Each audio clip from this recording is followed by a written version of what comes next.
The PSA Jackl, is this thing just a wannabe ACR, or is this thing actually a quality rifle? Let's just go ahead and talk about it. I'm Tyler Austin from Young Year Strategic. Thank you so much for watching.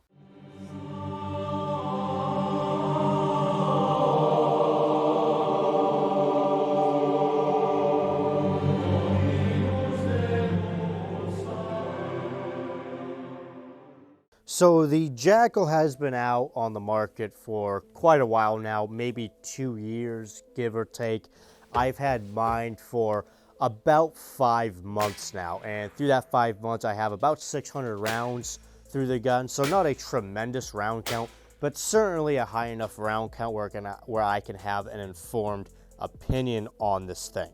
And to be fair, when I first got it, I liked it. I thought it was a good setup, a good upper in this case. I just got the upper, not the lower, because I had a spare lower to throw it on anyways. So I thought it was good. I thought it was a good design, but I wasn't really excited about it. I was more neutral on it. I thought it was good, but I wasn't excited about it.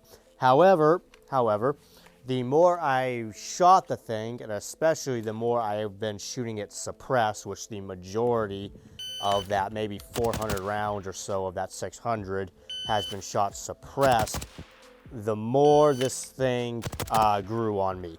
I really like this thing. It makes for a very good suppressor host in particular, which quite frankly is why, probably the primary reason why these long stroke designs have become so popular over the last few years. Now you see, especially after this last SHOT Show, everybody is coming out with some sort of long stroke rifle design.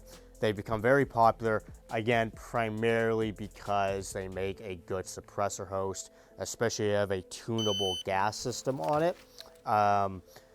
They're very nice to suppress because you don't get nearly as much gassiness as you would with a DI AR-15, for example, and they tend to run a lot cleaner, again, especially suppressed. They do make different versions of the Jackl. This particular one is the 10.5-inch 5.56 version, and out of the 600 or so rounds I have through it, I've had absolutely zero reliability issues. This thing has ran flawlessly, and I've had absolutely no issues with it.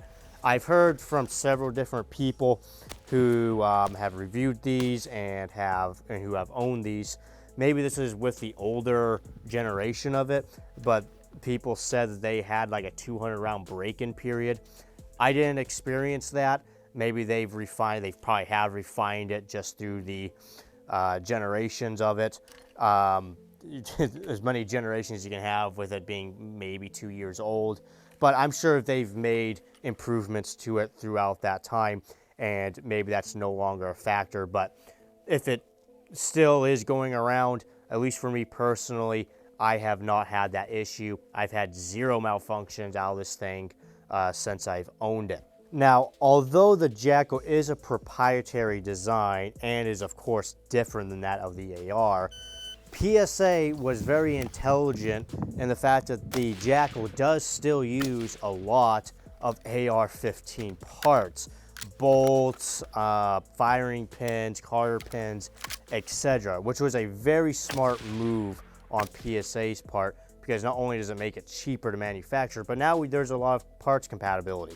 So if a bolt breaks or wears out or whatever, well, finding a bolt for a Jackl is easy because it uses an AR-15 bolt. It doesn't have its own proprietary bolt, which not only makes it a lot cheaper to actually manufacture these things, but again, it's more convenient for you because, well, AR-15 bolts are plentiful. They're easy to get, and generally speaking, when it comes to proprietary designs that aren't as nearly as popular as an AR-15, things can get a lot more pricey for replacement parts in the event that you need them.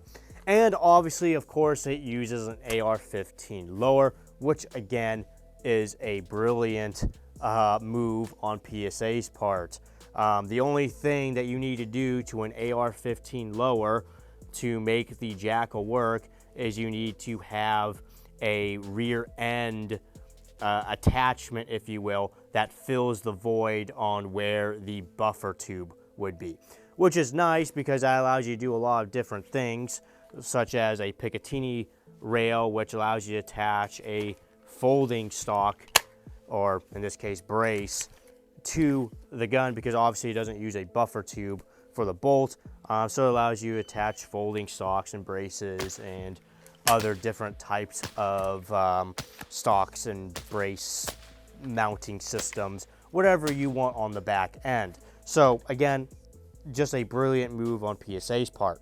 I'm a big fan of the charging handle on the Jackl. It's definitely an improvement over the AR-15 charging handle. The charging handle on the AR-15 has always been kind of the weak link of the AR-15. It was always that one thing that the AR-15 is kind of subpar, if you will.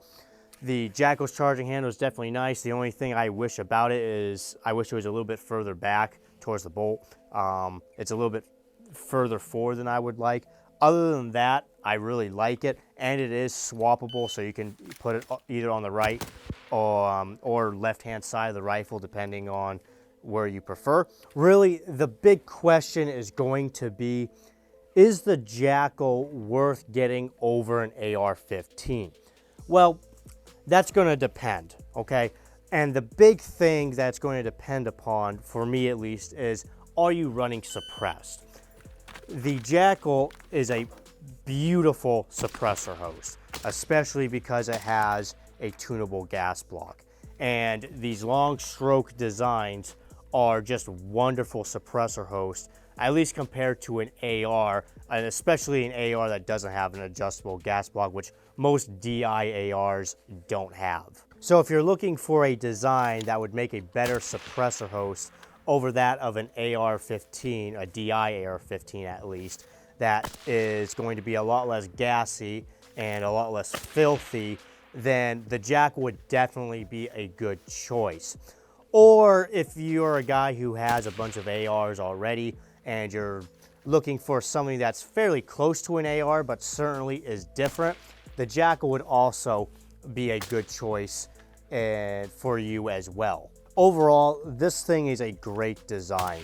Pomelo State Armory did a fantastic job engineering this thing, and it's definitely a winner. Now, with that being said, it's not perfect. My main complaint with it is that it's unnecessarily heavy.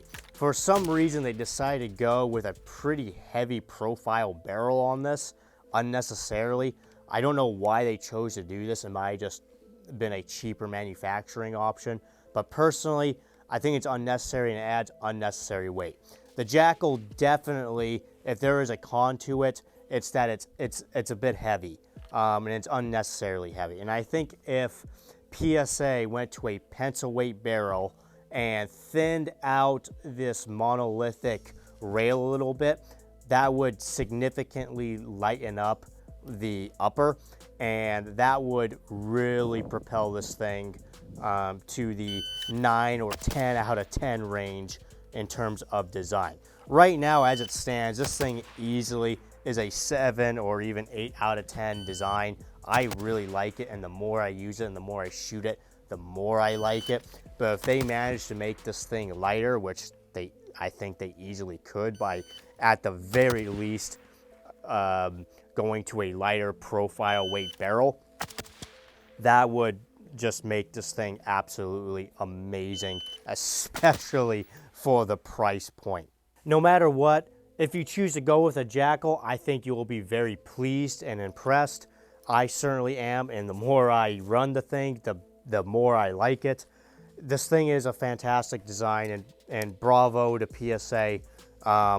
You did a phenomenal job with this. This thing is definitely a winner. Anyways, I hope you found this video helpful and informative, or at least entertaining. If you did, please like and subscribe. I'm Tyler Austin from Gungnir Strategic. Thank you so much for watching.